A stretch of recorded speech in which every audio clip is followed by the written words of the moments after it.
বেশ কিছুক্ষণ পরে মৈত্রী চোখ খুলল। দুর্বল শরীরে আস্তে পিটপিট চোখ ঝাপটালো। পুরো শরীর ব্যথায় মনে হয় অবশ হয়ে আছে। যন্ত্রণায় মাথা মনে হয় ছিঁড়ে যাচ্ছে। মিঠু, মৈত্রী পাশে চাইল। মমতাময়ী মা বসে চোখের জল ফেলতে ব্যস্ত। মায়ের মুখ দেখে রুম পুরো জুড়ে রইল। ওই তো আব্বা, মেজো আব্বা, ভাই, শতক ভাই। শতকের দিকে তাকিয়েই হু হু করে কেঁদে উঠল। কেঁদে অস্পষ্ট স্বরে মাকে বলল, বাচ্চা। খাদিজা কিছু বলল না। হু হু করে নিজেও মেয়ের সাথে যোগ দিল। মৈত্রী বুঝে নিল উত্তর। ডান হাতটা নিয়ে পেটে রেখে মা বলে হাউমাউ করে কাঁদতে শুরু করে দিল। মাহিদ অন্যদিকে চোখ নিয়ে বারংবার চোখ ঝাপটে অশ্রু লুকানোর বৃথা চেষ্টায়। সফিউর রহমানও বোধ হয় সেই উদ্দেশ্যে কেবিন থেকে বেরিয়ে গেল। শতক চুপটি করে পকেটে হাত রেখে দাঁড়িয়ে আছে। মতিউর রহমান গম্ভীর গলায় মৈত্রীর উদ্দেশ্যে বলল, এমন কিনতে লাভ নেই আম্মা, যা ক্ষতি হওয়ার তা তো হয়েই গেছে। কাঁদলেন আর সে ফিরে এলো, সেটা তো সম্ভব না। যা হয়েছে আপনার বদলতে হয়েছে। আপনার বেখেয়াল একটা প্রাণ চলে গেছে। খাদিজা স্বামীকে থামাতে চাইলেন, মতিউর থামালেন না।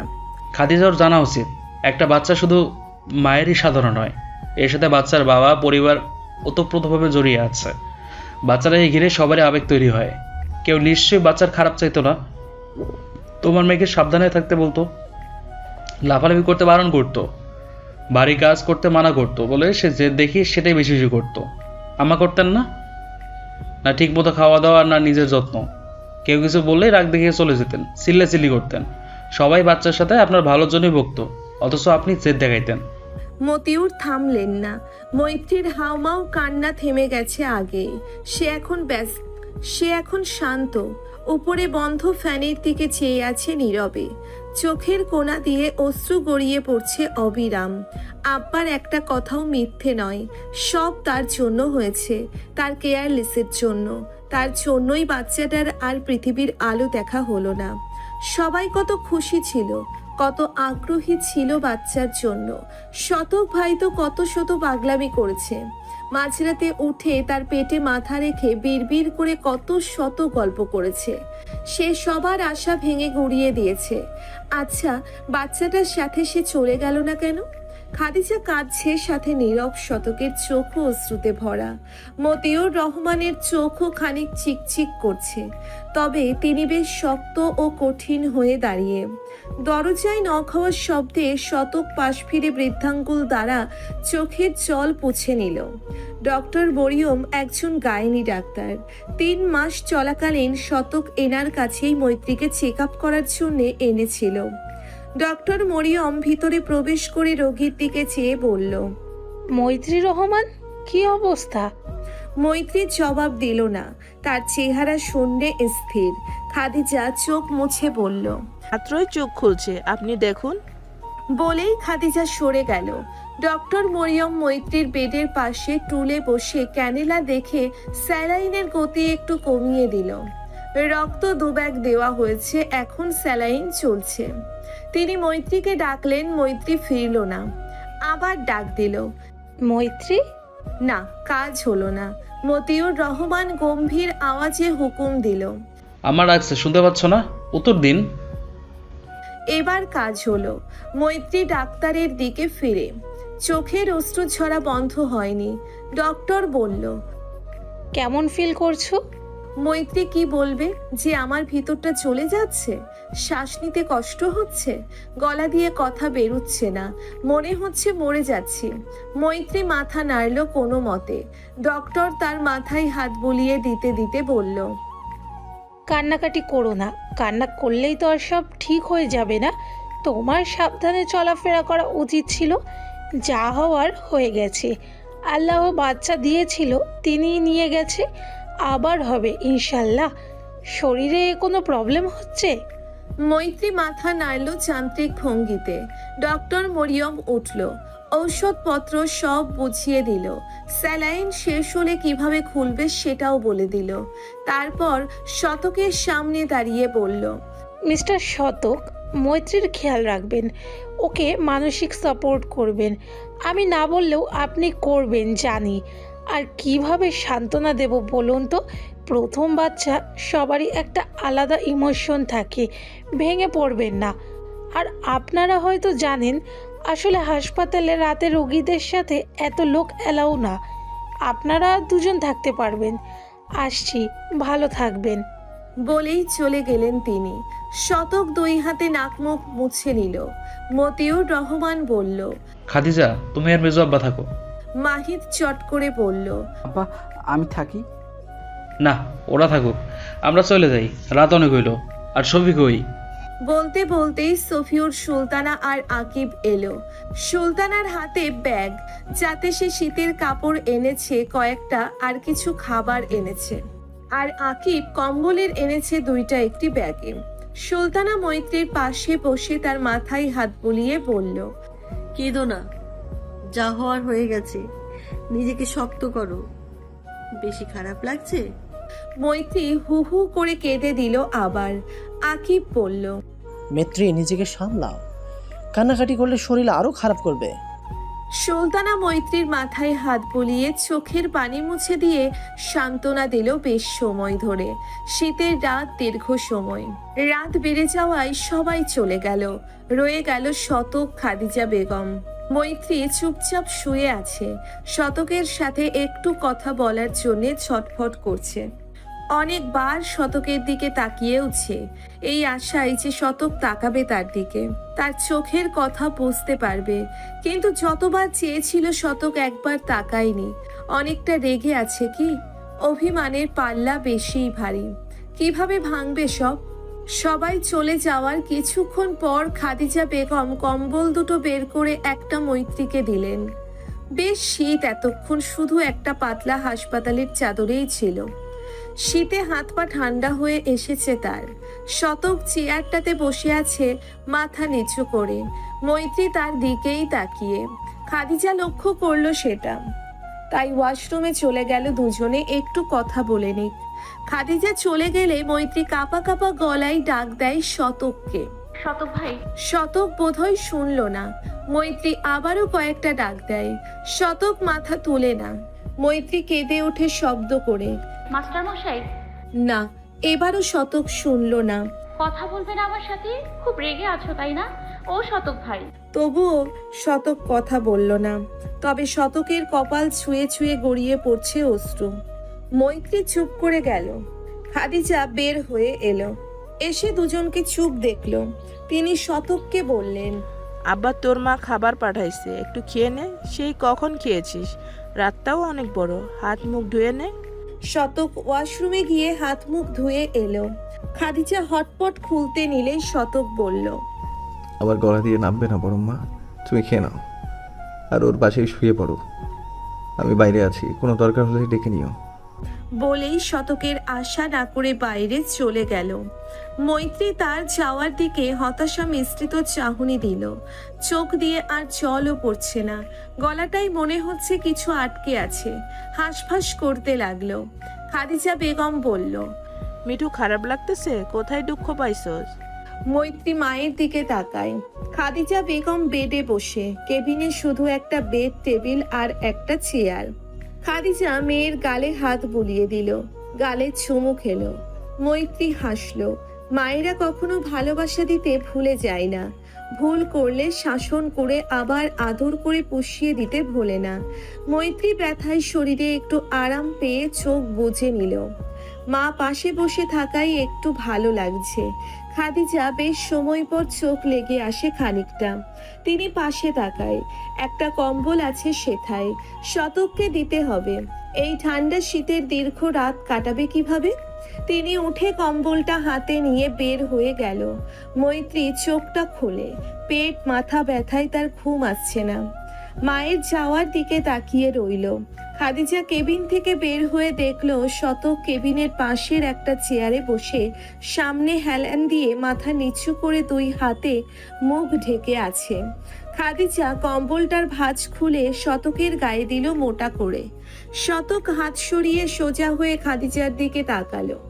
খাদিজা শতকের চোখ মুখ দেখলো। ফুলে লাল হয়ে আছে। চোখের পাতা ভেজা। খাদিজা আব্বা বলে উঠলেই শতক খাদিজা বেগমের কোমর জড়িয়ে হু হু করে কেঁদে ওঠে। খাদিজা বেগম থামালো না।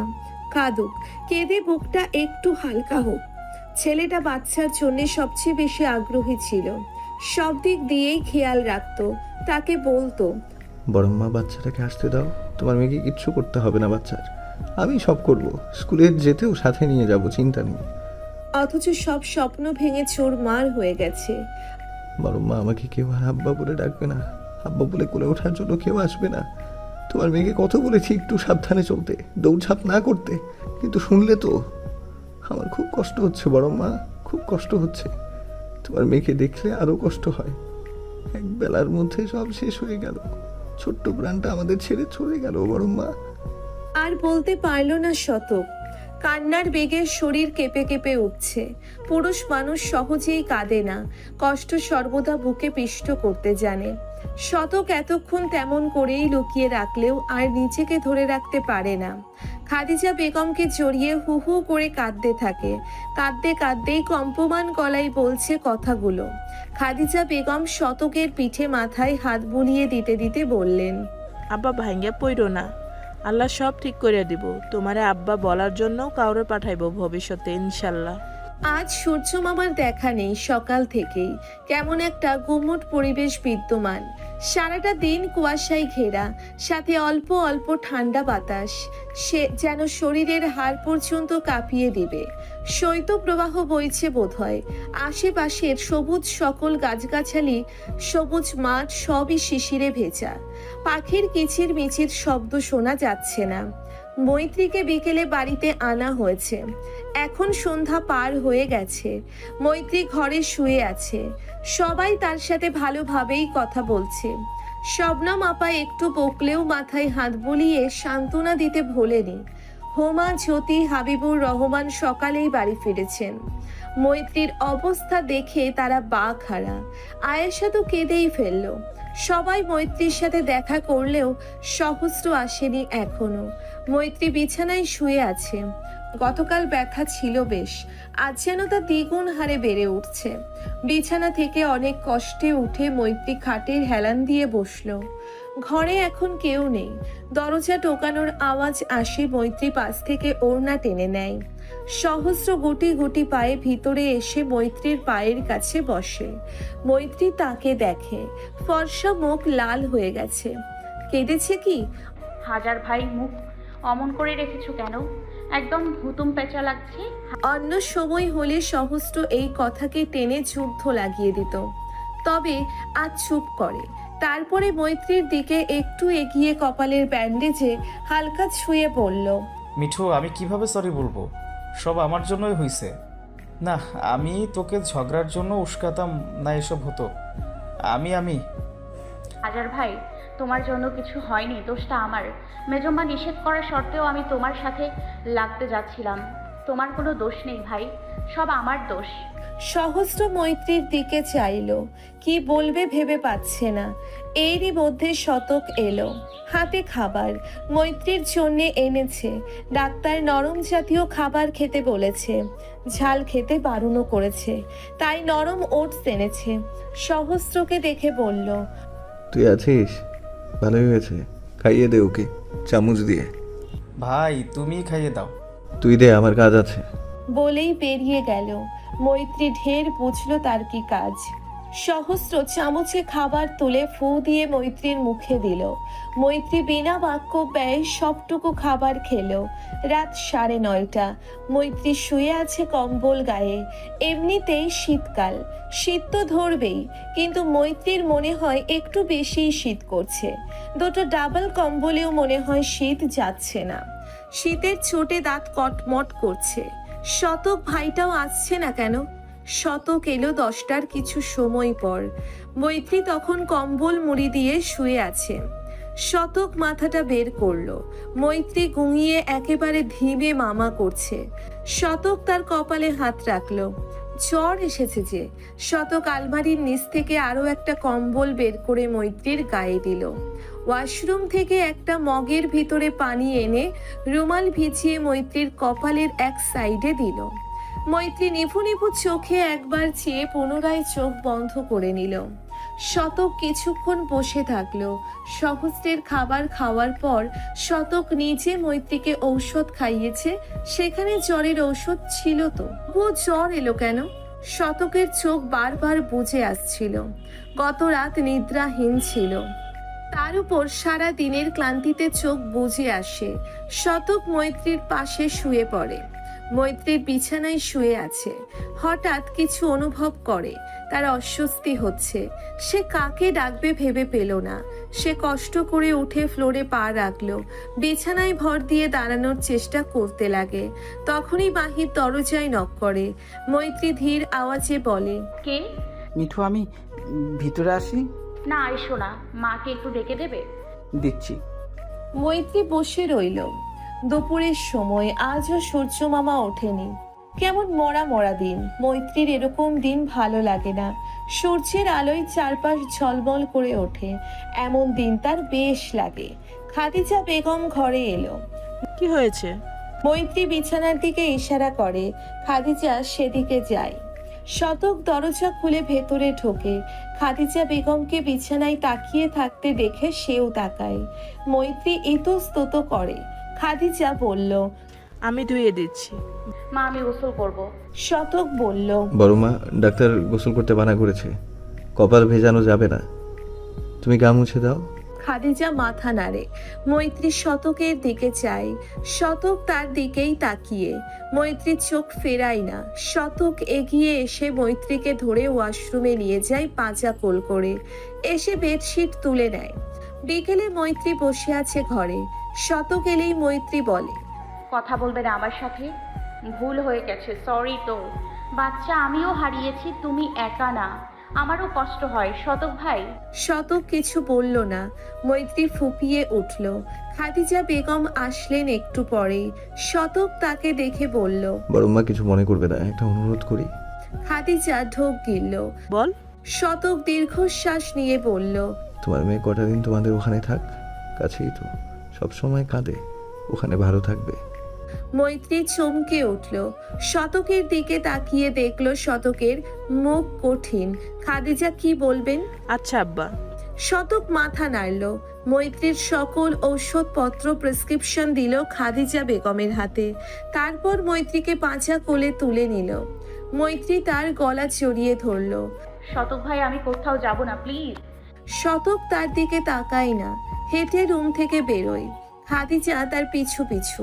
মৈত্রী বিড়বিড় করে শতককে বলতে থাকে, এভাবে মুখ ফিরিয়ে নিও না, আমি অনেক বড় ভুল করে ফেলেছি, যার ক্ষমা হয় না। কি করে মাসুল দিব বলো? তবুও দূরে ঠেলে দিও না। আচ্ছা কথা বলো না, রাগ করে আছো, থাকো, যখন মন চায় বকো, মেরো, তবুও নিজের কাছে রাখো। আমি একটুও কাঁদবো না, কখনো তোমার অবাধ্য হব না, যা বলবে তাই করব মাস্টার মশাই। শতক তবুও নির্বিকার। মৈত্রীদের উঠোনে এলে মাহিদের সাথে দেখা হয়। মাহিদ এভাবে মৈত্রীকে কোলে দেখে বলে, কি যে হয়েছে শতক? শতক মাহিদের দিকে তাকিয়ে বলল, না।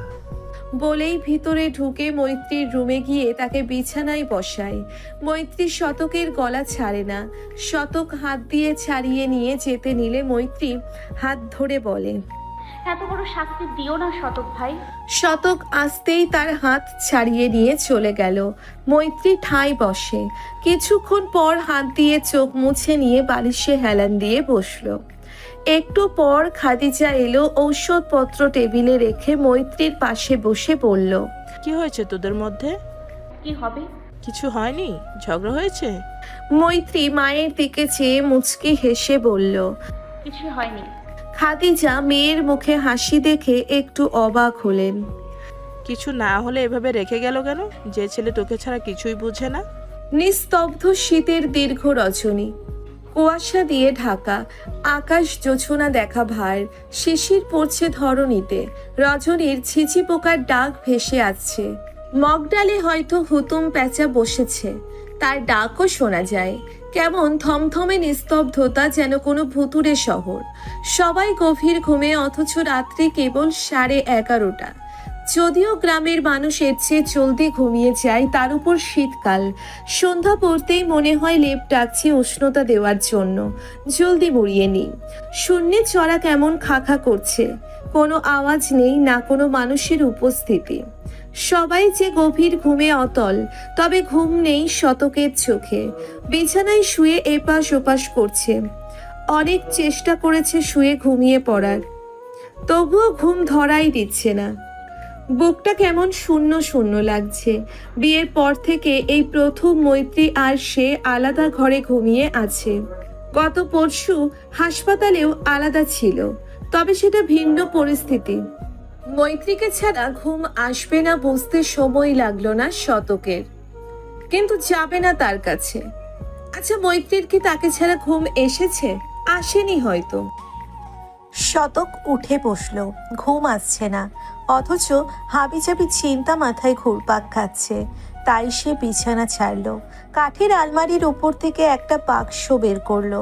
বাক্সটা পুরনো অনেক, তার দাদার ছিল, বড় আব্বা তাকে দিয়েছে। সে বাক্সটা পালিশ করে যত্নে রেখেছে। অনেকটা পুরনো আমলের। টিনের বাক্সটার চাবি ড্রেসিং টেবিলের ড্রয়ার থেকে বের করে তালা খুলে বাক্সটা দেখল। দৃশ্যমান হয় ছোট মাঝারি সাইজের অনেকগুলো পুতুল, বিভিন্ন গাড়ি, ঝুনঝুনি, যার কতগুলো নতুন কতগুলো পুরনো। এগুলোই না শুধু, আরও অনেক খেলনা সামগ্রী, কিছু খাতা শতকের ছোটবেলার, সাদা কালো ছবি বাবা চাচা দাদাদের। শতক সেগুলো নেড়ে ছেড়ে দেখতে লাগলো। কিছু খেলনা তার ছোটবেলার, সে যত্ন করে রেখে দিয়েছে। সহস্রবা কাউকেই দেয়নি। শুধু তার খেলনাই না, মাহিদেরও কয়েকটা আছে। মাহিদ তার খেলনা ভেঙে ফেলায় মাহিদেরটা কেড়ে নিয়ে লুকিয়ে রেখেছিল। মাহিদ তাকে মেরেছে, তবুও আর বের করে দেয়নি। ভাবতেই অধর কোণে হাসি ফুটে উঠল। আরেকটা পুরনো টাট্টু ঘোড়া গাড়ি আছে। এটা বড় আব্বা এনেছিল চৈত্র মাসের মেলা থেকে। একটাই ছিল দোকানির কাছে। আরও খেলনা এনেছিল, তবে আয়াত ও সহস্র এই খেলনা নেওয়ার জন্যে বায়না ধরেছিল। দুজনেরই চাই, কেউ শেয়ার করবে না। দুজনের সে কি ঝগড়া, মারামারি পর্যন্ত লেগে গিয়েছিল। মাহিদ দুটোকে ধমকে থামিয়েছিল। শতক খেলনা নিয়ে মৈত্রীকে দিয়েছিল। মৈত্রীর খুশি দেখে কে? কাহিনী এখানেই শেষ নয়। সহস্র মৈত্রীকে একলা পেয়ে কয়েকটা মেরেছিল খেলনা নেওয়ার জন্য। মৈত্রী কাঁদতে কাঁদতে তার কাছে এসে খেলনা ফেরত দিয়েছিল।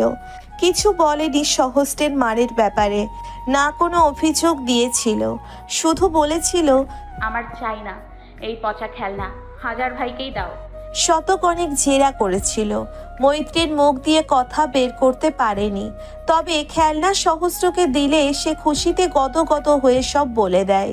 মা বেশ বকেছিল তাকে। সহস্র তখন চুপ থাকলেও বেশ রেগেছিল মৈত্রীর উপর। বেচারির চুলে চুইংগাম লাগিয়ে দিয়েছিল। মৈত্রী সেবারও কাউকে কিছু বলেনি। মতিউর রহমান তার চুল কেটে বেল বানিয়ে দিয়েছিল। সেটার একটা ছবিও আছে। শতক খুঁজে বের করলো বাক্স থেকে। ছোটবেলায় মৈত্রীটা একটু মোটু ছিল, এখন অবশ্য নেই। ছবিটি রেখে আরেকটি ছবি বের করে। এটা অতটাও পুরনো নয়। এখানে শবনম আপা, মাহিদ, সে, আয়াত, সহস্র, মৈত্রী ও হুমা আছে, শুধু আরু নেই। হুমা তখন বেশ ছোট, 6 মাস হবে হয়তো। ঈদের পরদিন স্টুডিওতে গিয়ে সব ভাই বোন মিলে উঠেছিল। তার মনটা একটু ভালো হয়ে গেল। ছোটবেলা কত না মধুর ছিল।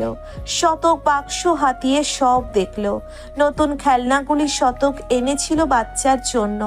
শতক বাক্সটা বন্ধ করে আবার উপরে রাখলো। শবনম চন্দ্রের ঘরে গিয়েছিল। রাতে হঠাৎ ঘুম ভেঙে যাওয়াতে মনে পড়ে যে তার মোবাইলটা চন্দ্রের কাছে। ছেলেটা যা মোবাইল পাগল, ফোন পেলে তার কিচ্ছু লাগে না। নাওয়া খাওয়া ভুলে সারাক্ষণ ফোন নিয়ে গেম খেলবে। বকেও কাজ হয় না। এক কান দিয়ে ঘুমিয়ে অপর কান দিয়ে বের করে দেয়। এখন 12টা বাজবে। ছেলেটা এখনো হয়তো ফোনেই ডুবে আছে। চন্দ্র সহস্রের রুমে মামা ভাগ্নে একসঙ্গে ঘুমায়। সহস্রের গিয়ে দেখে চন্দ্র কম্বলের ভেতরে ঢুকে মোবাইল দেখছে আর সহস্র ঘুম। শবনম গিয়ে কম্বল সরালে চন্দ্র চমকে ফোন মায়ের দিকে বাড়িয়ে বলে, এই তো ঘুমোচ্ছি আম্মু। বলেই কম্বল মুড়ি দেয় শবনম। কটমট করে কম্বলের উপর দিয়েই একটা চর দিয়ে বেরিয়ে আসে। শতকের রুমের পাশ দিয়ে যেতে ঘটঘট কিছু শব্দ কানে আসে। ছেলেটা এখনো ঘুমায়নি? এই শীতে রাত জেগে কি করছে? শবনম দরজায় টোকা দিল। শতক একটু পরে দরজা খুলে শবনমকে দেখে বলে, আপা কিছু বলবি? শবনম শতককে আপাত মস্তক দেখে বলে, ঘুম আসছিল না। সহজ শিকার। শবনম ভিতরে ঢোকে, বিছানায় পা ঝুলিয়ে বসে ভাইকে পাশে বসতে ইশারা করে। শতক বাধ্য ছেলের মতো বড় বোনের কথা মেনে বসে যায়। শবনম ভাইয়ের মাথা ভর্তি ঝাঁকড়া চুলের মধ্যে হাত গলিয়ে দেয়। এভাবে ভেঙে পড়লে হবে? যা হওয়ার তা হয়েছে। আলো তার অস্তিত্ব যতক্ষণ দিয়েছিল সে ততক্ষণই ছিল। ভুলে যা ভাই। শতক মুচকি হেসে বলে, চাইলেই ভোলা যায় আপা, তবুও চেষ্টা করছি। শবনম মাথা থেকে হাত সরিয়ে বলল, মৈত্রীকে কেন ও বাড়ি দিয়ে আসলি? শতক সোজা হয়ে বসে সামনে তাকিয়ে বলে, একটু স্পেস প্রয়োজন তাই। বাচ্চাটা শুধু তোর ছিল না, মৈত্রীরও ছিল। সে মা ছিল। মৈত্রীর সাবধানে চলাফেরা করা উচিত ছিল, কিন্তু নিয়তি বলেও একটা কথা আছে না? ও তো আর ইচ্ছে করে পড়ে যায়নি, অ্যাক্সিডেন্টলি হয়ে গেছে। আমরা সেখানেই ছিলাম, ওকে সবার আগে বকেছি। বড় বাবাও নাকি কথা বলছে না তার সাথে। বলেই থামলো শবনম। শতক মাথা নিচু করে বসে আছে। শবনম শতকের পিঠে হাত বুলিয়ে দিতে দিতে আবার বলল, মৈত্রী মা ছিল বাচ্চার। বাচ্চার কোনো ক্ষতি হলে মায়ের থেকে কার বেশি পরাণ পড়ে বলতো? মায়ের। বাবা যতই ভালোবাসুক, মায়ের ভালোবাসার টান আলাদা হয়ে থাকে। নারীর টান আছে না? বাচ্চা হারানোতে সবচেয়ে বেশি ওই কষ্ট পাচ্ছে। ও এখন মানসিক শারীরিক দুইভাবেই দুর্বল। ওর এখন সাপোর্টের প্রয়োজন। আর তুই দূরে ঠেলে দিচ্ছিস। তুই নিজের কষ্ট উপলব্ধি করতে পারছিস, ওরটা না। মৈত্রী কেমন তা আমরা সবাই জানি। ছোটবেলায় সহস্রের হাতে কত মার খেয়েছে, কখনো নালিশ করেছে? আমিও তো ওকে বকি, ছোটবেলায় মেরেওছি কয়েকবার। বড় বাবা বাবার কাছে কখনো বলেনি, এমনকি ওর মায়ের কাছেও না। ও জেদি, তবে সবার সাথে না। এই যে আমি ওর সাথে ঠিক মতো কথা বলি না বলেও বকে ঝোঁকে, তারপরও আপা আপা করে ডাকবে। আমি যদি ওর জায়গায় হতাম, ডাকা তো দূরের কথা, কথাই বলতাম না। ও সেই রকম নয়। আর প্রেগনেন্সিতে হরমোনজনিত বিভিন্ন পরিবর্তন আসে, ওরও হয়েছিল। আমি এত কথা বলছি কেন? আমার থেকে তোর মিঠুকে তুই ভালো চিনিস। রাগ কর আর অভিমান কর, কাছে এনেই কর, দূরে ঠেলে না। বলেই হাই তুলতে তুলতে চলে গেল। শতক তার যাওয়া দেখল, চোখটা ভরে আছে তার, যেন এখনই টুপ করে বৃষ্টির ফোঁটার মতো টপ টপ করে ঝরবে। শতক মুখ মুছে নিল, বাইরে বেরিয়ে শবনমকে ডেকে বলল, আবার দরজাটা দিয়ে যা। শবনম ভ্রুকুচকে বলে, এক্ষুনি যেতে হবে? ঘরে যা। তুই এত বউ পাগল হবি আমি ভাবতেও পারিনি। সকালে নিয়ে আসিস। আপা তাকে ছাড়া ভোর হবে না আমার। বলে বেরিয়ে যায়। শবনম রাগে গজগজ করতে করতে দরজা বন্ধ করে রুমে ফিরে আসে। বিছানায় আকিবকে মরার মতো ঘুমোতে দেখে দাঁত কিরমির করে কম্বল টেনে নিজের গায়ে নিয়ে শুয়ে পড়ল। ওদিকে আকিব ঠান্ডায় কুকড়ে যায়, একটু চেপে আসে শবনমের দিকে, ধীরে ধীরে কম্বলের ভেতর ঢুকেও যায়। শবনম নামক পাশবালিশ ছড়িয়ে উষ্ণতা পেয়ে ঘুম আরো গভীর হয়। মৈত্রী ঘুমোয়নি, আসলে ঘুম আসছেই না, শরীরটা ম্যাজ ম্যাজ করছে, জ্বর এসেছে আবার। ঔষধ খেলে একটু কমে ঔষধের অ্যাকশন ফুরিয়ে গেলে আবার তেমনই। কপাল ঘাড়ের জন্য চোখ মুখ ফুলে একাকার, তার উপর পেট ব্যথা, অঢেল রক্তপাত, সব মিলিয়ে তার শরীরের অবস্থা বেশ নাজুক। খাদিজা বেগম তার পাশেই তাকে এক হাতে জড়িয়ে আছে। শোয়ার পর মাকে ছোটবেলার মতো আবদার করে একটা গল্প বলতেই ঘুম আসছে না, খাদিজা বেগম হেসে গল্প বলতে থাকে হযরত ইব্রাহিম এর জীবন কাহিনী। বলতে বলতেই তিনি ঘুমে ঢুলে পড়লেন, অথচ মৈত্রীর চোখে ঘুম নেই। মৈত্রী চোখ বুজে নেয় তো আবার খুলতে থাকে। হঠাৎ ফোনের রিং বেজে উঠল, মায়ের ছোট বাটন ফোন। রিংয়ের শব্দে খাদিজার ঘুম ভেঙে যায়। অন্ধকারে বিছানা হাতড়ে ফোন বের করে রিসিভ করে মৈত্রীর দিকে চায়। মৈত্রী না ফিরেই বলে, এত রাতে কে কল দিল? খাদিজা জবাব না দিয়ে রুম থেকে বের হয়ে যায়। মৈত্রী চুপচাপ শুয়ে থাকে। খাদিজা রুম থেকে বের হয়ে উঠোনে এসে গেট খুলে দিল। শতক ভিতরে এসে নিজে গেট বন্ধ করে বলে, শীতের ভেতরে কষ্ট দিলাম। খাদিজা বলে, কি যে বলিস না বাপ। তোমার মেয়ে ঘুমিয়েছে? না, জেগেই ঘুম আইছে না, কয় জ্বর আইছে। জলপত্রিও দিবার পারি না, কপালের ব্যান্ডেজ। ছোট করে একপাশে দিতা। না করে, শীত করে ওর। কথা বলতে বলতে শতক মৈত্রীর রুমের সামনে আসে। খাদিজা আসেন না, তিনি ঘরে চলে যান। শতক দরজা বন্ধ করে নিঃশব্দে অন্ধকার হাতড়ে বিছানায় বসে। হুডি খুলে লেপের ভিতরে ঢুকে মৈত্রীকে জড়িয়ে তার পেটের উপর হাত রেখে চোখ বোঝে। কে ফোন দিছিল মা? শতক চোখ খুলে মৈত্রীর ঘাড়ে মুখ রাখে। মৈত্রী বুঝতে পারে না। মা? শতক পেটে মৃদু চাপ দেয়। মৈত্রী ব্যথা পায়। হাতের উপর হাত রেখে সরাতে নিলেই বুঝতে পারে হাতের মালিক যে মা নয়। আঙ্গুলের ভাঁজে আঙ্গুল ডুবিয়ে শক্ত করে চেপে ধরে। শতক তার পিঠে নাকমুখ ঘষে। মৈত্রীর চোখ ভিজে যায়, পিঠের কাপড়ও ভিজে যাচ্ছে গরম জলে। মৈত্রী বলে, কেন এসছো? রেখে তো চলেই গেলে। শতক স্থির হয়, পুনরায় ঘাড়ে মুখ রেখে কিছু পলক চুপ থেকে বলে, চলে যাব। অবশেষে তার সাথে কথা বলল। মৈত্রী খুশিতে কেঁদে ওঠে। শতকের হাত দুই হাতের মুঠোয় নিয়ে বুকে চেপে ধরে। একদম যেতে হবে না। শতক চুপ রয়, মৈত্রীও চুপ। তবে যে আশা করেছে শতক কিছু বলুক, তবে সে আশা করছে শতক কিছু বলুক। শতক কিছু বলল না। বেশ লম্বা সময় ধরে নীরবতা। তারা দুজন চুপচাপ, একে অপরকে আঁকড়ে, যেন স্থির হয়ে আছে সব। মৈত্রী দীর্ঘশ্বাস ফেলে। শতকের হাত আরেকটু চেপে বলে, আমরা জলদি আরেকটা বাচ্চা নিব, কেমন? আমি তোমার কথার একটু অবাধ্য হব না। যেভাবে বলবে সেভাবেই চলবো। শতক ফুপিয়ে কেঁদে ওঠে। মৈত্রীর ঘাড়ে মুখ লাগিয়ে চোখের জলে ঘাড় ভেজে। মৈত্রী শতকের কান্না শুনে নিজেও কেঁদে দেয়। শতক ভাই বলে। এপাশে ঘুরতেই শতক তার ছোট বুকে মুখ লুকিয়ে শরীর কাঁপিয়ে কাঁদতে থাকে। মৈত্রী পিঠে হাত রেখে শক্ত করে আঁকড়ে নিজেও ফুপাতে থাকে। দুজনে একে অপরকে জড়িয়ে দীর্ঘ সময় ধরে কাঁদতে কাঁদতে শান্ত হয়। তবুও ছাড়ে না। মৈত্রীর শরীরে ব্যথা করছে, তবুও শক্ত করে ধরে আছে শতককে, যেন ছুটে চলে যাবে। শতক তার অসুবিধে বুঝতে পেরে সরে আসতে নিলেই মৈত্রী খামচে ধরে। এভাবেই থাকো তো। কি মিষ্টি আবদার লাগছে তোর। এভাবেই থাকো না, ভালো লাগছে। তুমি কোথাও যেও না প্লিজ। অগত্যা শতক তার বুকে মুখ গুজে রইল। খানিক পরেই দুজন নিদ্রায় শায়িত হলো।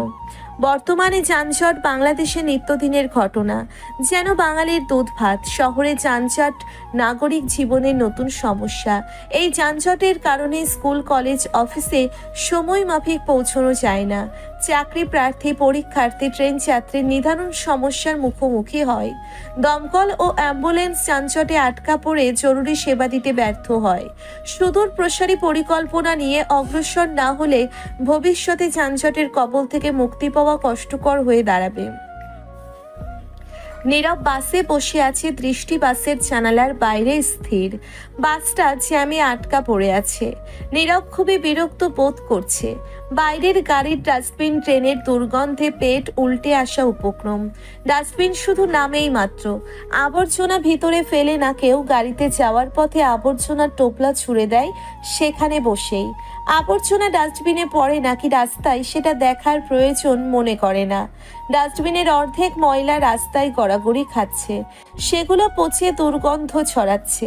নীরব আর সহ্য করতে পারল না, গড়গড় করে বমি করলো পলিতে। বাসের কন্ডাক্টর বেশ কয়েকটি পলি দিয়ে গেছে। নীরব নিজের গ্রাম ছেড়ে দূরবর্তী স্থানে তার চলাফেরা নেই বললেই চলে। নিজের ও আশেপাশের গ্রামেই নিজের আধিপত্য বিস্তার করতে স্বাচ্ছন্দ্য বোধ করে। ঢাকা গিয়েছিল কয়েকবার, সেটা দরকারি কাজে, আজও যাচ্ছে। কথা কাল মধ্যরাত্রিতে ফোন করে কান্নাকাটি করে, তাকে ঢাকা আসতে অনুরোধ করে বারংবার। নীরব কারণ জিজ্ঞেস করলে সে বলে আগে আসুন তারপর বলবো। সেই উদ্দেশ্যে নীরবের গন্তব্য ঢাকা। সন্টু তালুকদার ও নীরা বেগম যাওয়ার কারণ বললে নীরব উত্তর দেয়, মা দরকার আছে তাই যাইতেছি, চিন্তা করো না, আর কি দরকার সেটা আইসেই বলবো নেই। আর হ্যাঁ, 2 একদিন থাকা লাগবার পারে, তোমরা টেনশন করো না যেন। সন্টু রাগারাগি করে ছেলের সাথে নীরব শান্তভাবে বলে ব্যাগে কিছু কাপড় ভর্তি করে। বেশ কিছু টাকা পকেটে নিয়ে বের হয়ে আসে। বাস থেকে নেমে নীরব বমির প্যাকেট ডাস্টবিনে ফেলে পানি কিনে মুখ ধুয়ে নেয়। এরপর আবার বাসে ওঠে। বাস চলতে থাকে। নীরব বাইরে চেয়ে, এই উঁচু উঁচু দালান কোঠা তার নজর কাটছে না। চারপাশে মানুষের কাউ কাউ গাড়ির হর্ন তাকে বিরক্ত করছে। সে চোখ বন্ধ করে নিল। তাদের গ্রামের রাস্তাগুলো ছোট হলেও কি সুন্দর। রাস্তার দুধারে গাছের সারি, চারপাশে ধান, গম, আখ, সরিষার ক্ষেত, এক এক মৌসুমে এক এক আবাদ। সেই দিকে চাইলেই যেন চোখ জুড়িয়ে যায়। শীতলতা ভর করে তনু মন জুড়ে। বাস থেকে নেমে নীরব কথাকে ফোন দিয়ে বলল এখন কোথায় যাবে। কথা সব ডিটেলসে বলে দিল। নীরব ফোন রেখে সিএনজিতে উঠল। ফেব্রুয়ারি মাস। মেডিকেল ক্যাম্পাসে বসে আড্ডা দিচ্ছে মেডিকেল শিক্ষার্থীরা। আড্ডায় সকল বন্ধু বান্ধবীদের হাসির বাক্স খুলে আসে। আমরা বন্ধু বান্ধবীদের সাথে যতটা মন খুলে কথা বলতে পারি, হাসতে পারি, আর কারো সামনে বোধহয় পারি না। বাবা মা যতই বন্ধু হোক, তাদের সাথে ততটা প্রাণ খোলা কথাবার্তা বলা হয় না যতটা সে তার সমবয়সী বন্ধু বান্ধবদের সাথে বলতে পারে। একটা হেজিটেটেড এসেই যায়। বন্ধু বান্ধব একজন মানুষের মানসিক বিকাশের সাথে ওতপ্রোতভাবে জড়িত।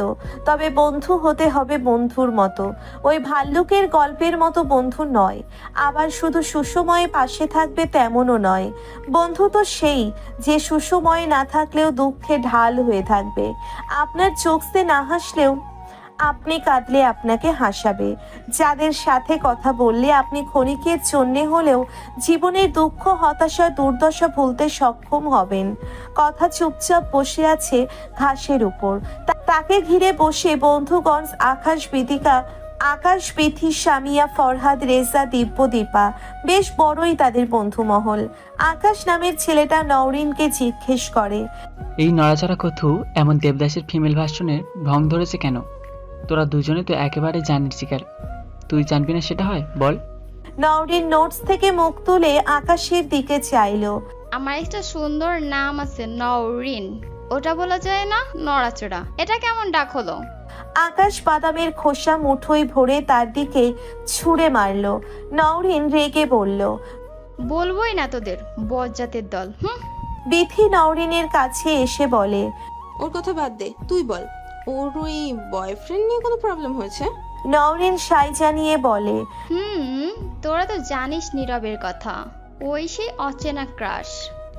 হ্যাঁ বাবা, ক্রাশ থেকে বেয়াই, বেয়াই থেকে হাই, হাই হ্যালো থেকে প্রেম, জমে ক্ষীর, সব জানি।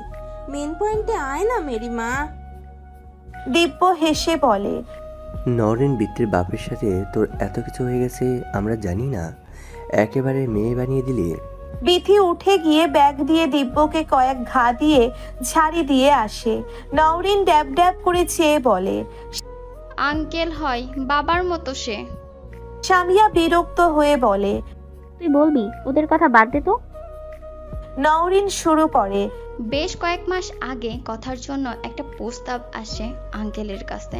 ছেলেটা ডক্টর, কথাদের প্রতিবেশী আর আত্মীয়। কথাকে তারা দেখেছে কোনোভাবে সবার পছন্দ। আঙ্কেলেরও বোধহয় ছেলেকে পছন্দ হয়। তিনি কথাবার্তাও চালিয়ে যায় কিছুটা। তারপর ডিটেলসে বলতে থাকে নওরিন সবাইকে। কবিতা সব শুনে সুলতান মির্জাকে বলে, বাবা সিসের মতামত নেওয়াটা আগে জরুরি। অবশ্যই নেব, আগে ছেলের খোঁজ খবর নেই তো। বাবা আমি বলছি ওর তো কোনো পছন্দ থাকতে পারে, আমি কি বলছি বুঝতে পারছো? সুলতান মির্জার টনক নড়ে, এ কথা তার মাথায় আসেনি। আজকালকার ছেলে মেয়ে পছন্দ থাকতেই পারে, এতে সে ভুলের কিছু দেখতে পায় না। তবে ছেলে কেমন কি করে সেটা অবশ্যই ম্যাটার করে। তিনি কবিতাকে জিজ্ঞেস করে, ছেলেটা কে? কবিতা তড়ি ঘড়ি করে বলে, আমি কিভাবে জানবো বাবা, তুমি সিসকে জিজ্ঞেস করো।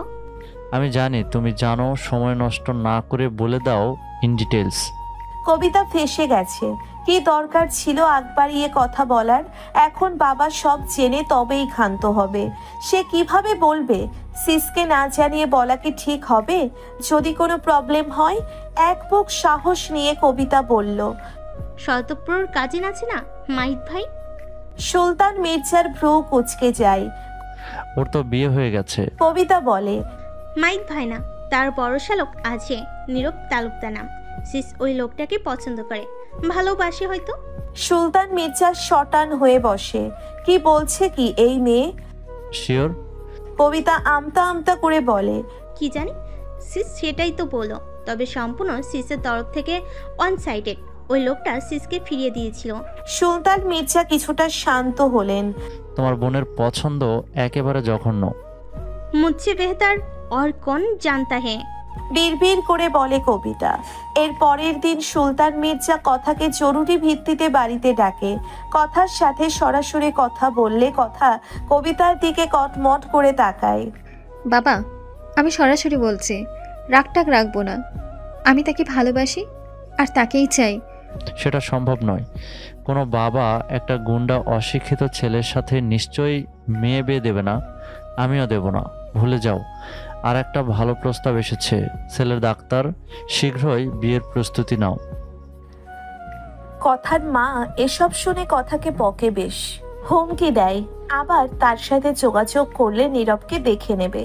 কথা ভয় পেয়ে যায়, নীরবের সাথে কথা বলা কমিয়ে দেয়, কিন্তু থাকতে পারে না। আবার যোগাযোগ হয়, কথাবার্তা পুনরায় আগের দমে শুরু হয়ে যায়। ওর বাবা জানতে পেরে ছেলে পক্ষের সাথে কথাবার্তা অনেকটা পাকা করে। গত রাতে ফোন করে ছেলের সাথে দেখা করতে বলে। আজকে বিকালেই দেখা করার কথা। দেখা করার পর কথাকে বাড়ি ফিরতে বলেছে। কাল ছেলে ও তার বাড়ির লোক রিং পরিয়ে যাবে। কথা সেসব শুনেই কেঁদে কেটে অস্থির হয়ে নীরবকে আসতে বলেছে। সব শুনে কথার বন্ধু মহল হাঁ। ফরহাদ বলে, দেখ কথা, নীরব লোকটা কি তোর সাথে যায় না? মানে সে এইচএসসি টেনে টুনে পাশ করে পড়াশোনার টাটা বাই করে দিয়েছে, তার উপর ছোটখাটো গুন্ডা। কথা এতক্ষণ চুপ থাকলেও এবার চুপ রইল না, শান্তভাবে বলে, আমার সামনে বললি ঠিক আছে, খবরদার ওনার সামনে মুখ ফসকেও বললে তোর কিডনি বের করে বেচে আইফোন কিনবো। ফরহাদ ভেঙচি কাটলো। বিথি হঠাৎ কথাকে ধাক্কা দিয়ে বলল, দোস্ত ওই দেখ, বলেই হাতের ইশারায় কাউকে দেখায়। কথা সেদিকে তাকিয়েই লাফ দিয়ে উঠে দৌড়ে গিয়ে জড়িয়ে ধরে। নীরব একদম স্থির হয়ে যায়। এই মেয়েটা পাগল নাকি, এভাবে কাউকে মাঝ রাস্তায় জড়িয়ে ধরে? সে আশেপাশে তাকিয়ে দেখে অনেকেই চেয়ে আছে। সে কথাকে সরিয়ে নিলে কথা সরে না। নীরব গম্ভীর মুখে বলে, কি হচ্ছেটা কি? কথা ছাড়ুন, সবাই তাকিয়ে। কথা ছেড়ে দেয়, তার চোখ ভেজা। নীরব তার দিকে তাকিয়ে বলল, কি হয়েছে এবার সব বলুন আমায়। বলতে না বলতেই কথার সব বন্ধুরা এসে নীরবের সামনে এসে একে একে হাত বাড়িয়ে দেয়। হাই, আমি আকাশ। আমি দিব্যে। আমি ফরহাদ। আমি রেজা। নীরব অবাক হয়ে সবার সাথেই হ্যান্ডশেক করে, বলে, আসসালামু আলাইকুম, আমি নীরব তালুকদার। বিথি নীরবের দিকে হাত বাড়িয়ে বলে, আমি বিথি। দুঃখিত। বলেই নীরব হাত পকেটে ঢোকায়। বিথি হা, বাকি সবাই হেসে উঠল। স্বামীয়া বলল, আমরা সবাই কথার বন্ধু, চলুন বসে কথা বলি। নীরব গম্ভীর মুখে কথার দিকে চাই। এই মেয়েটা কি শুরু করলো? কথা ইশারা করে যেতে নীরব যায়। সকলে এক নিরিবিলি জায়গায় গিয়ে বসে। প্রতিমধ্যেই বিথি কথাকে একটু ফাঁকে টেনে নিয়ে বলে, জানু তুই জিতছোস, পোলা তো নয়, এ তো আগুনের গোলা। যেমন দেখতে তেমন অ্যাটিটিউড, পুরাই জোস। কোত্থেকে পাইলি এমন বয়ফ্রেন্ড? I also want. কথা চোখ রাঙানি দিয়ে চলে আসে। নীরব কথার সব বন্ধুদের দেখছে, সবাই আন্তরিক, তার সাথে কি সুন্দর করে কথা বলছে। গায়ের ছেলে সে, অথচ কেউ নাক ছিটকাচ্ছে না। কথা এসে নীরবের পাশে বসে। রেজা বলে, কথা নীরব ভাই জানে সব? কথা মাথা নাড়ে, জানে না। নীরব ভ্রুকুচকে বলে। বিথি কথার পাশে বসে, কথাকে ফিসফিসিয়ে বলে, আহা, তোকে কত সম্মান করছে আপনি, বাহ। কথা তাকে চিমটি দিয়ে চুপ করায়। তারপর নীরবকে সব বুঝিয়ে বলে। সব শুনে নীরবের মুখ বেশ গম্ভীর। আপনার আমাকে এসব আগেই জানানো উচিত ছিল। কথা সরি। দীপা বলে, এখনো সব ভেবে লাভ নেই, যে যা হওয়ার হয়ে গেছে। আমাদের আগে ভাবা উচিত। কথার একটু পরেই সেই ছেলেটির সাথে দেখা করতে যাওয়ার কথা, আমরা সেই বিষয়ে কথা বলি। আকাশ বলে, আমার মনে হয় ছেলেকে ভালোভাবে বুঝিয়ে বললেই প্রবলেম সলভ। কথা, তুই নীরব ভাইকে সাথে নিয়ে যা, আমরাও আশেপাশেই থাকবো। সবাই সাই জানালো। কথা ও নীরব মেনে নিল। মৈত্রী হাঁটছে ক্ষেতের আইল ধরে। ধান গাড়া হয়েছে কিছুদিন হলো। ছোট ঘাসে ঢাকা আইল একটু প্রশস্ত হওয়ায় স্বাচ্ছন্দ্যে হাঁটা যাচ্ছে। দুপাশে ধান ক্ষেত। শতক মৈত্রীর পিছনে হাঁটছে। বিকেল হওয়ায় রোদ তেমন গায়ে লাগছে না। কোথায় যাচ্ছি আমরা? মৈত্রী পিছনে ফিরে হাসি মুখে বলে, কোথাও না, একটু হাঁটাহাঁটি করতে এসেছি, ভাল লাগছে না এই আইল দিয়ে হাঁটতে। চারপাশে ধান ক্ষেত, মধ্যে শুধু আমি আর তুমি। মৈত্রী পাশে তাকায়। দুটো লোক খেতে নিড়ানি নিয়ে ঘাস আগাছা পরিষ্কার করছে। তাদেরই একজন বলল। মৈত্রী হেসে বলে, আরে কাকা, ভালো আছেন আপনারা? তারা হেসে উত্তর দিল, ভালো আছি খালাম্মা, মাস্টারের নিয়ে খেতে ঘুরতে আইছো? হ কাকা। পাশের লোকটি বলে, মাস্টারের লগেই তো তোমার বিয়ে হয়েছে, তাই না? ভালো তো, ঘরের মাইয়া ঘরেই থাকলো, মিলামিশা থাইকো দুইজন। দোয়া কইরেন। বলেই মৈত্রী ও শতক পা বাড়ায়। ক্ষেত পার হয়ে একটা বাড়ির উঠোনে ওঠে। গ্রামের শর্টকাট রাস্তা এরকমই। ওর বাড়ির উঠান আনাচ কানাচে। মৈত্রী হাঁটতে শুরু করলে লিচু বাগান থেকে কেউ ডাক দেয় তাকে। মৈত্রী ঘাড় ফিরে মানুষটিকে দেখে খুশি হয়ে এগিয়ে যায়। সেতু, ভালো আছিস? এই তো, তুই কেমন আছিস? আমাদের দুলাভাই নাকি? শতককে ইশারায় বলে। শতক এগিয়ে আসে। মৈত্রী মাথা নাড়ায়। সেতু নামক মেয়েটি শতককে বলে, ভালো আছেন দুলাভাই? আমি মৈত্রীর বান্ধবী, একসাথে পড়েছি। ভালো আছি, তুমি কেমন আছো? এই মৈত্রী, এনাকে চেনা চেনা লাগছে কেন?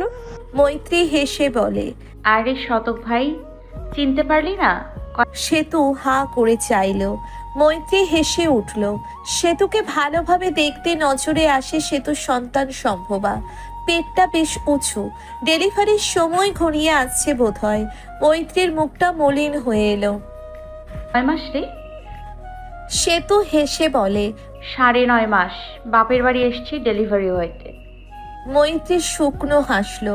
শতক খেয়াল করে ওদের কথার মাঝে একটা অর্ধবয়স্ক মহিলা দূর থেকে সেতুকে ডাক দেন। সেতু মৈত্রীর থেকে বিদায় নিয়ে আসে। তাদের বাড়িতে যাওয়ার অনুরোধ করে। শতক মানা করে, বলে অন্য সময়। সেতু যাওয়ার পর মৈত্রী ওখানেই দাঁড়িয়ে সেতুর দিকে চেয়ে নজরে উঁচু পেট। শতক তার কাঁধে হাত রাখে। মৈত্রী দীর্ঘশ্বাস ছাড়ে। তারা পা বাড়ায়। মহিলাটি সেতুকে বলে, ওই মাইয়ার সাথে কিসের কথা জানিস না? 2 মাস আগে বাচ্চা নষ্ট হয়েছে।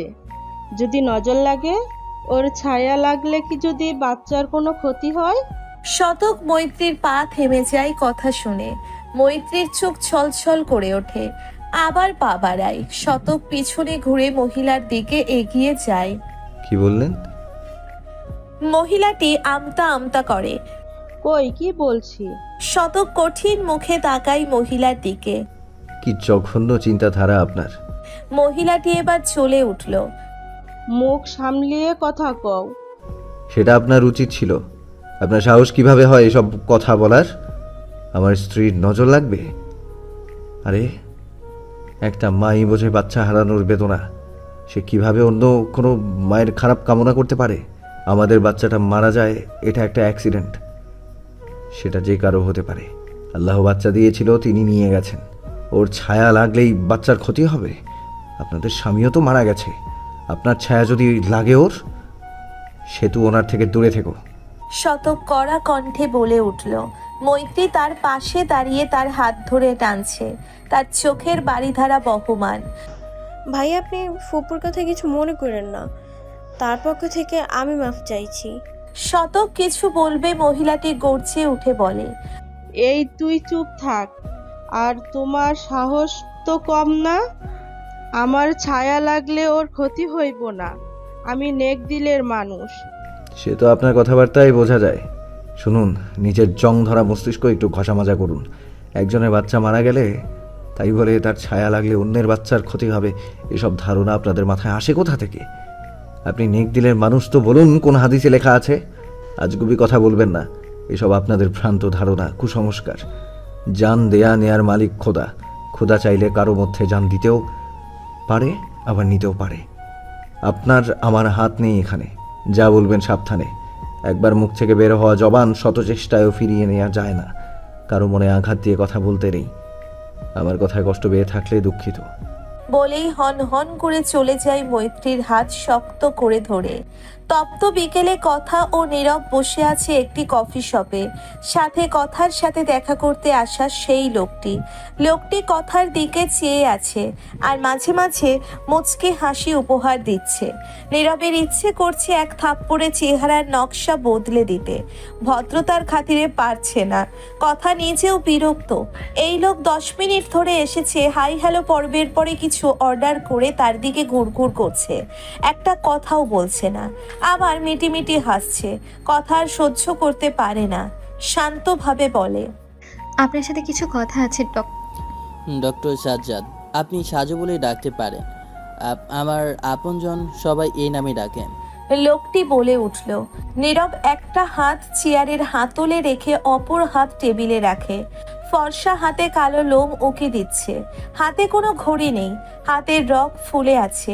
কথা সেই হাতের দিকে চেয়ে ঢোক গিলে ডক্টর সাজ্জাদের দিকে তাকিয়ে বলল, সে যাই হোক, আমরা আসলে কথায় আসি। লোকটি মিষ্টি হেসে বলল, এত জলদি কিসের মিস কথা? আগে আপনি বলুন, আপনি মিস কথা মির্জে তো, নাকি তার কোনো ফ্রেন্ড? আমার সাথে কোনো প্র্যাঙ্ক করছেন? কথা চোখ ছোট ছোট করে চাইল। নীরবই বরাবরের মতো। এরই মধ্যে ওয়েটার এসে কোল্ড কফি দিয়ে যায়। লোকটি একটা কাপ নিজের কাছে এগিয়ে নিয়ে বলে, কিছু মনে করবেন না, আসলে আপনাকে এর আগেও দেখেছি। তখন এমন ভেসেছিলেন না, এখন বোরকা নেকাব। তখন এমন ভেসেছিলেন না, এখন বোরকা নেকাব, তা একটু সন্দেহ হচ্ছে। আপনার বিশ্বাস না হলে আমার কিছু করার নেই। মানুষ পরিবর্তনশীল। কেন আপনার এরকম বেশভূষা পছন্দ হয়নি? তাহলে বিয়েটা ভেঙে দিবেন। লোকটি আবার হাসলো। নীরব আশ্চর্য, এই লোক কথায় কথায় হাসে কেন? না miss, I have no problem. আমার তো বেশ পছন্দ হয়েছে। But I have a problem doctor Sajjad. লোকটি বোধহয় এবার একটু সিরিয়াস হলো। স্বাভাবিকভাবেই বলল, কি প্রবলেম? কথা নীরবের দিকে ইশারা করে বলল, আপনার কৌতূহল হচ্ছে না মিস্টার নীরবকে আমি কেন সঙ্গে এনেছি? ডক্টর সাজ্জাদ মাথা ঝাঁকিয়ে বলে, but I think he is your friend, cousin or something like that. But don't say that he is your boyfriend like movie. বলেই আবার হাসলো। এবার কথাও যোগ দিল। নীরব শক্ত চোয়ালে পর্যবেক্ষণ করছে সব। কথা হেসেই বলল, yes he is. Doctor Sajjad cold কফিতে মুখ দিয়েছিল বোধহয়। এ কথা শুনে বিষম খায়। নীরব পানির বোতলটা তার দিকে এগিয়ে দিল। ডক্টর সাজ্জাদ পানি খেয়ে বলল, আর ইউ জোকিং? এই বেটা সাজু, তোর এটা জোকস মনে হয়? মিস্টার নীরব ওর বয়ফ্রেন্ড, শুধু বয়ফ্রেন্ড না, অলসো জামাই। হ্যাঁ জামাই তো। এখন যা ফুট বাড়ি গিয়ে বিয়ে ক্যান্সেল করে দিবি, নইলে খবর আছে। কথা ডক্টর সাজ্জাদ ও নীরব পাশে তাকায়। বিথি হে হে করে হেসে দেয়। কথা চোখ রাঙায়। নীরব অবাক, এটা কোনো আজব প্রাণী। ডক্টর সাজ্জাদ মুখ শক্ত করে বলে, মাইন্ড ইউর ল্যাঙ্গুয়েজ মিস। তারপর কথার দিকে তাকিয়ে বলে, ভালো পরিকল্পনা করে এসেছেন মিস কথা। I like it. বিয়ে ভাঙার অপূর্ণ কৌশল, তবে এটা এখন পুরনো ট্রেন্ড আছে। আর মিস্টার নীরব, আপনি বয়ফ্রেন্ডের ক্যারেক্টার পুরাই ডাব্বা। নীরব শক্ত চোখে চাইল। সাজ্জাদ ডোন্ট কেয়ার ভাবে বসে রইল। কথা বোঝানোর ভঙ্গিতে বলে, কোনো নাটক চলছে না এখানে। আমি মিস্টার নীরবকে ভালোবাসি, আপনাকে সেটাই বলতে এসেছি। আপনি বোঝার চেষ্টা করুন, আমি আপনাকে বিয়ে করতে পারবো না। আপনি প্রস্তাবটা ভেঙে দিন প্লিজ। আর মিস্টার নীরব, আপনি বয়ফ্রেন্ডের ক্যারেক্টারে পুরাই ডাব্বা। কথা সেটা সম্ভব নয়। আর আপনি মিথ্যে বলায় খুবই কাঁচা। সে যাই হোক, আপনার নামটা বেশ সুন্দর কথা। আপনার বোনের নাম কবিতা, রাইট? কবিতা দারুণ। আমার বেশ ভালো লেগেছে। আমাদের ছেলে মেয়েদেরও এরকম মিলিয়েই নাম রাখবো। আর বলতে পারল না ডক্টর সাজ্জাদ। এর আগেই সপাট করে এক থাপ্পড় পড়ে তার থোবরায়। সবাই অবাক হয়ে তাকিয়ে আছে নীরবের দিকে। থাপ্পড়ের আওয়াজ বেশ জোরেই ছিল। বেচারা ডক্টর। বিথি আঙ্গুল দিয়ে সিটি বাজিয়ে ওঠে, মিস্টার নীরব তো ফাটিয়ে দিয়েছেন। আমি তো আপনার ফ্যান হয়ে গেলাম। দারুণ। থাপ্পড়টা যা ছিল না। আকাশের চোখ রাঙানিতে চুপ করে। কথা ঘামছে। একই হয়ে গেল, গন্ডগোল না বেঁধে যায়। ডক্টর সাজ্জাদ গালে হাত দিয়ে অবাক হয়ে তাকিয়ে। এইটা হাত না হাতুড়ি? গালটা মনে হচ্ছে ভেঙে গেল। আপনার সাহস তো কম না, আমাকে থাপ্পড় দিলেন। সপাট করে আর একটা দিল, তবে এবারেরটা অতটাও জোরে পড়েনি। নীরবের চোয়াল শক্ত। গম্ভীর রাগী কণ্ঠে বলে উঠল, আমার সাহস সম্বন্ধে তোর ধারণাই নেই। কখন থেকে ফ্যাক ফ্যাক কইরা হাইসা বকবক কইরা যাইতেছস। বারে যায়া তোর আব্বারে বলবি এই বিয়া করতে পারবি না। কথা ক্লিয়ার? ডক্টর সাজ্জাদ তড়িঘড়ি মাথা নাড়ল। আর থাপ্পড় খাওয়ার শখ নাই। এমন রং মশলা মাখানো থাপ্পড় জীবনে প্রথমবার পড়ল। আশেপাশের লোকজনের নজর এদিকেই। ম্যানেজার এসে ওদের বলল, স্যার, এনি প্রবলেম? বিথি উঠে এসে হাসি হাসি মুখে বলল, no problem, all clear shampoo. আপনি যেতে পারেন, তাই না মিস্টার নীরব? ম্যানেজার চলে যায়। নীরব বিথির দিকে কড়া চোখে তাকিয়ে বলে, মিস্টার নীরব কি? হ্যাঁ, আমি তোমার বন্ধু লাগি? ওরা সবাই ভাই ডাকে, তুমিও তাই ডাকবে। বিথি মিনমিন করে কথার পাশে এসে দাঁড়ায়। কথা স্তব্ধ হয়ে বসে। তার হাত পা কাঁপছে। এই ঘটনা বাবার কানে গেলে সর্বনাশ। এই ডক্টর সাজ্জাদ যদি বলে দেয়, সে তাকে উদ্দেশ্য করে বলে, ডক্টর সাজ্জাদ, ওনার পক্ষ থেকে আমি সরি বলছি। আপনি বিয়েটা ভেঙে দিন, তবে বাবাকে কিছু বলবেন না প্লিজ। আপনার তরফ থেকে মানা করে দেবেন। আমরা শান্তভাবে সব বলতে এসেছিলাম। কি হয়ে গেল? আপনি কিচ্ছু মনে করবেন না প্লিজ, কেমন? ডক্টর সাজ্জাদ মাথা নেড়ে না বলে, দোষ আমারই। আমি ভেবেছি আপনারা সবাই মজা করছেন, তবে আপনার বয়ফ্রেন্ড বেশ মেজাজি। এভাবে মেরে উচিত করেননি। আমি একজন সম্মানিত ডাক্তার। একটু মিনমিনিয়েই বলল। নীরব মুচকি হাসে। এই লোক একেবারে ভীতু আর সাদাসিধে। অন্য কেউ হলে এতক্ষণ কুরুক্ষেত্র বেঁধে যেত। নীরবও বুঝতে পারে এতটা রিয়াক্ট করা উচিত হয়নি। দুঃখিত ডক্টর, আসলে আপনি একটু বেশি ভেবে ফেলেছিলেন, একেবারে বাচ্চা বাচ্চা পর্যন্ত। তাই মেজাজ খারাপ হয়েছিল। গালে বরফ দেবেন, দুঃখিত। কথা স্বস্তির নিঃশ্বাস ফেলে, সাথে বাকি সবাই। আশেপাশের লোকজন তাদের দিকে আর চোখে চেয়ে সব অবলোকন করতে ব্যস্ত। গোধূলি লগ্ন, রাস্তাঘাট ব্যস্ত, গাড়ি ঘোড়া ও মানুষের ভিড়ে। ফুটপাতও ফাঁকা নেই। বিভিন্ন ফুচকার স্টল, ভাজি পুরির দোকান, শরবতের দোকান, তো কোথাও কিছু কিছু লোক চৌকি পেতে জুতা বেচছে, তো কাপড় চোপড়। মনোহরির দোকান, ফুলের দোকান, মুচি, ফলের দোকান ইত্যাদি। বড় বড় শপেরও অভাব নেই। শপিং মল, অফিস, কারখানা, কফি শপ থেকে বেরিয়ে এসেছে অনেকক্ষণ হলো। এতক্ষণ কথা ও তার বন্ধুরা ফুটপাত দিয়ে হাঁটছে আর টুকটাক কথা বলছে। নওরিন বরাবরের মতো চুপচাপ, তবে এবার বলল, কথা, নীরব ভাই এটা একদমই ঠিক করেনি। উনি একজন ডক্টর, সর্বোপরি একজন মানুষ। এভাবে সবার সামনে হেনস্থা করা, অপমান করা খুবই খারাপ হয়েছে। রেজা হেসে বলল, তোর এই সাজোর জন্য কষ্ট হচ্ছে নুরু? ক্রাশ টাশ খেলি নাকি আবার? বলতে পারিস, একদম ধরে এনে বিয়ে পড়িয়ে দেব। কথা বলল। মজা বাদ দে, নুরু ঠিক কথাই বলেছে। এভাবে মারা ঠিক হয়নি। নিহাতি লোকটা ভদ্রলোক, নইলে বড় সড়ো ক্যাচাল বেঁধে যেত। নীরব কিছু বলে না, কথার দিকে একবার চেয়ে সামনে হাঁটতে থাকে, প্যান্টের পকেটে হাত দিয়ে তার ব্যাগ কথার কাঁধে। কথা ভাবলো হয়তো রেগে গেছে। সে এগিয়ে গিয়ে নীরবের বাহু জড়িয়ে ধরে।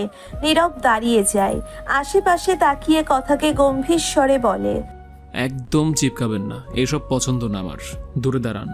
কথা অপমানিত বোধ করে, ছেড়ে দিয়ে নওরিনের কাছে গিয়ে দাঁড়ায়। আকাশ নামক ছেলেটা বলে, সন্ধ্যা তো প্রায় হয়ে গেল, সবার বাড়ি ফেরা উচিত। নীরব ভাই, আপনি কিছু মনে না করলে আমাদের সাথে যেতে পারেন। আমি রেজা ফরহাদ একটা বাসা ভাড়া নিয়ে থাকি, ব্যাচেলার বাড়িতে আপনার আমন্ত্রণ, চলুন। নীরব এতক্ষণ এই কথাই ভাবছিল। রাত হতে দেরি নেই, কোথায় থাকবে? তার ছোটকালের এক বন্ধুর বাড়ি আছে, তবে সেটা এখান থেকে ভালোই দূরে বোধ হয়। আর সে ঠিকানা ভুলতে বসেছে। আকাশের প্রস্তাব লুফে নেওয়া যায়, কিন্তু ছেলেগুলোর সাথে কেবল একদিনের পরিচয়। বাড়ি গেলে কেমন দেখায়? সে কথার দিকে চাইলো, যদি কোনো ইশারা দেয়, কিন্তু কথা তার দিকে চাইল না। বান্ধবীর কথা শুনতে ব্যস্ত। নীরব কি করবে ভেবে পেল না। ফরহাদ নামক ছেলেটি বলে, ভাই কথার দিকে তাকিয়েছেন কেন? আমরা কি কেউ না? আপনি আমাদের ওখানেই যাবেন, ইটস ফাইনাল।